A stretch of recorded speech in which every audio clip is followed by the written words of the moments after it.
மலர் வீட்ல இருக்காங்க. அப்படியே போஸ் பார்க்குறாரு. பார்த்துட்டு உள்ள வந்து பேசிட்டாரு. "இங்க பாரு மலர், நீ ரொம்ப அழகா இருக்க. உன்ன எனக்கு ரொம்ப பிடிக்கும் தெரியுமா? ஆனா நீ தான் நான் வேண்டான்னு சொல்லிட்ட." அப்படின்னு சொல்லிட்டு ரொம்ப ஒரு மாதிரி ஃபீல் பண்ணி பேசிட்டு இருக்காரு. அப்படியே மலருக்கு கோவமா வருது. முறைக்கிறாங்க. "இங்க பாருடா, உனக்கு அறிவு இருக்கா இல்லையா? இனிமே நான் உன் கூட சேர்ந்து வாழ மாட்டேன். நீ எனக்கு வேண்டான்னு நான் சொல்லிட்டேன். அது மட்டும் இல்ல. உனக்கும் இப்போ கல்யாணம் நடக்க போகுது. நீ தேவையில்லாத எதுக்கு என்கிட்ட வந்து பேசிட்டு இருக்க? போடா, வெளிய போடா" அப்படின்னு சொல்லிட்டு கத்துறாங்க. "ஏய் என்னடி மரியாதை இல்லாம பேசுற?" அப்படின்னு சொல்றாரு. "அப்படிதான்டா பேசுவேன். உனக்கு என்னடா மரியாதை? ஒரு பொண்ணுன்னா எப்படின்னே உனக்கு ஒண்ணுமே தெரியாது. ஒரு பொண்டாட்டிய நீ மதிச்சதே கிடையாது.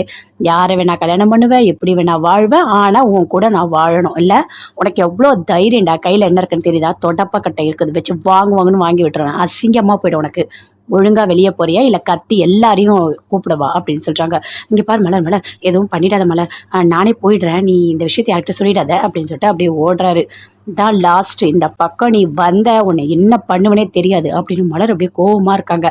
அங்க வந்து தனத்தோட தங்கச்சி வராங்க. வந்த உடனே, "என்னக்கா ஏதோ சத்தம் கேட்டது?" அப்படின்னு சொல்லிட்டு. "அதெல்லாம் ஒண்ணும் இல்ல தனம், ஒண்ணும் இல்ல" அப்படின்னு சொல்றாங்க. "என்னக்கா ஏதோ அவரு போறாரு போஸ்" அப்படின்னு சொல்லிட்டு கேட்குறாங்க. "அதுவா ஒண்ணும் இல்ல. அவன் பேச வந்தான். நான் தான் இங்கேருந்து போன்னு சொல்லிட்டேன். வேற ஒண்ணும் இல்ல தனம்" அப்படின்னு சொல்லிட்டு மலர் ரொம்ப கோவமா போறாங்க. போயிட்டு யோசிக்கிறாங்க. கொஞ்சம் கூட இவனுக்கு அறிவே கிடையாது. நான் தான் வேண்டான்னு சொல்லிட்டேன்ல. என்கிட்ட வந்து பேசணும்னு வரான். இனிமே அவனுக்கு இருக்கு அப்படின்னு சொல்லிட்டு மலர் பயங்கர கோவப்படுறாங்க. போஸ் யோசிக்கிறார். என்ன இவ இப்படி பண்றா?